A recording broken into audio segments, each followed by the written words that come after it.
I should also say that everybody involved in this story was a Republican, including, the girl actually had a, like our president, had a white mother and a black father. Father was a Republican-appointed judge. But anyway, I think we've made, enormous progress, with respect to prejudice. It still exists. So then the question is, well, why does it still exist? I mean, do white parents, secretly, draw the shades and then instruct their children that, well, look, this is the way you should think about, black people. They're really not the same as we are. I mean, is that what happens? I don't think so. I mean, I think that to the extent that we still have prejudice, it is fed by the third problem, which is racial disparities. We have disparities in crime, in poverty, in education. And it's unfortunate, but I think people do make generalizations, based on that. They don't need anybody to tell them that, this or that group, has a high rate of crime. Jesse Jackson, the famous story, admitted that when he's walking down a dark street and he hears footsteps behind him and he looks around and he sees a couple of white kids rather than a couple of black kids, he feels relieved. So I think that these disparities are, part of, the remaining problem that has to be addressed. Now, I hasten to say that I don't think that we should expect there to be no disparities in anything, for all time. There are always going to be some differences among racial and ethnic groups in, how many decide to become lawyers and how many decide to become doctors and how many decide to play football rather than basketball, rather than ice hockey, rather than track and field. So, we don't expect there to be, perfect demographic balance in every walk of life. But I think that even conservatives, like me, admit that it's not a good thing if you have big disparities between the bottom of the socioeconomic ladder and the top. Well, so where do these disparities come from? Some of it is historical. Some of it is a result of the poker game that Professor Brooks was talking about.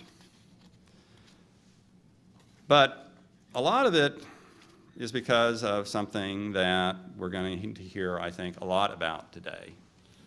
And that is that 7 out of 10 African Americans today are born out of wedlock. 7 out of 10. That is a huge problem. In my view, that is the #1 domestic policy problem facing the United States. And that's what feeds these disparities, whether it's poverty or education or crime or whatever. That is, the problem. And I don't have a magic wand for how to address it. I think that it's fundamentally a moral problem. And so I think that churches, particularly African-American churches, are going to have to step up to the plate on this. But that is, I think, the fundamental problem that drives these disparities. And as I said, I think it's these disparities that are to blame for the remaining problems that we have with respect to race relations in the United States. Well, again, I said that this should be a celebration, so I certainly don't want to end on a down note. Again, you look at where we were in 1650 and where we were in 1950 and where we are now, and these problems are serious, but they can be addressed. They're certainly things that we can feel more optimistic in addressing than when some of us were enslaving others or lynching others or anything like that. Let me end by, I said that I didn't want to focus entirely on making this a black and white issue. America is increasingly a multi-ethnic and multi-racial society. We have more Hispanics now, for instance, than we do African Americans. And one of the things that I've been thinking, think about in my job is assimilation. And again, I think assimilation doesn't mean we all have to eat the same food, that we all have to dance the same dances, but it does mean that we do need to have certain things in common. And I think I'm going to just read you my top 10 list of things that Americans have in common. And I think it's something that we should demand not only of immigrants when they come to the United States, but that we demand of the people who are already here. Whether they're African Americans or Italian Americans or Irish Americans who've been here all along. Number one, respect other racial and ethnic groups. Number two, no historical grudges. Number three, no preferences or special treatment for your group. Number four, respect women. Number five, you need to learn how to speak English. We need to be able to communicate with one another. Number six, studying and working hard is not acting white.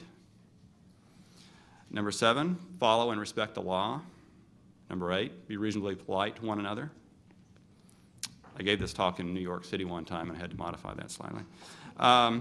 Number nine, don't have children out of wedlock. And number 10, be proud of being an American. I mean, I think if we all did that, we get along pretty well. Thank you very much.